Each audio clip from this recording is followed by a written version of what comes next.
I want to show you a new paper on the structure of the brain. It's a fascinating paper, and if the results hold up, they falsify the theory of evolution. Here is the press release. Brain's structure hangs in a delicate balance. Now, as we'll see, what they're talking about is an optimized state. New finding appears to be universal across insects, mammals, and humans. So what they discovered is that the cellular structure of the animal brains they looked at is fractal or self-similar. Now, what does that mean?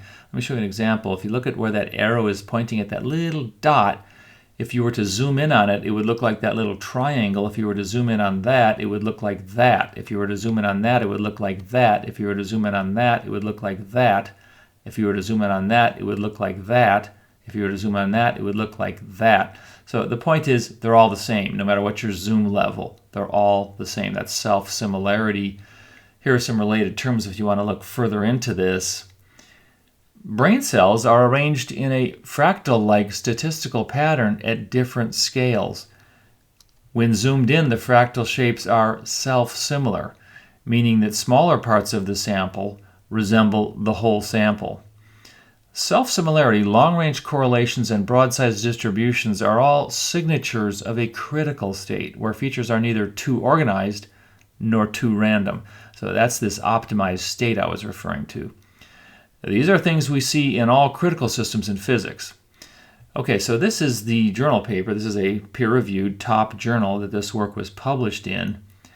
We show evidence that brain anatomy satisfies universal scaling laws, establishing the notion of structural criticality in the cellular structure of the brain. Our framework builds upon understanding of critical systems. This is fantastic.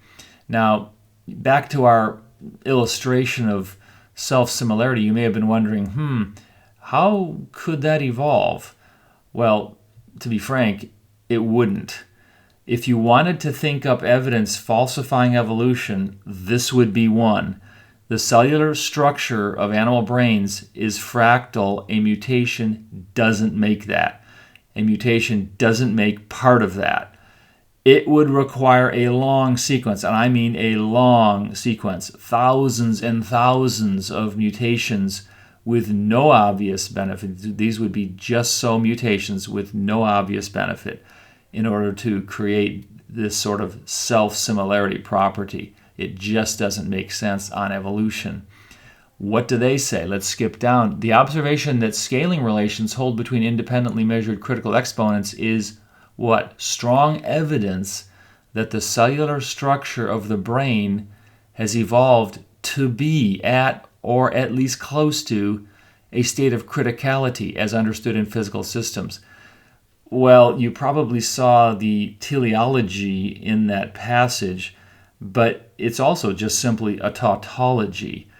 Let me paraphrase the passage. Essentially what they're saying is, we observe self-similarity, so it is strong evidence the brain has evolved to be self-similar. So not only is it teleological, it's a tautology. Let's go down to a passage below.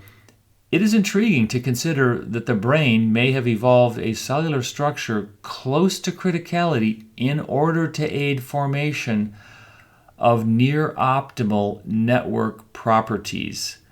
Actually, it's not intriguing, it is teleological. Let's take another look at that passage. This is really important. I want to make this crystal clear.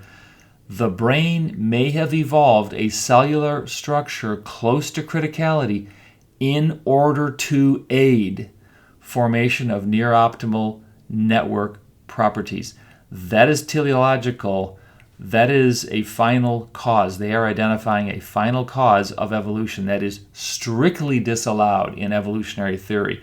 But once again, we see it used to avoid the absurdity of evolutionary theory.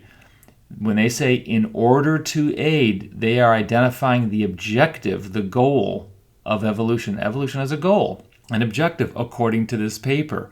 Again, strictly disallowed, but it's used. It is pervasive in the literature to avoid the absurdity.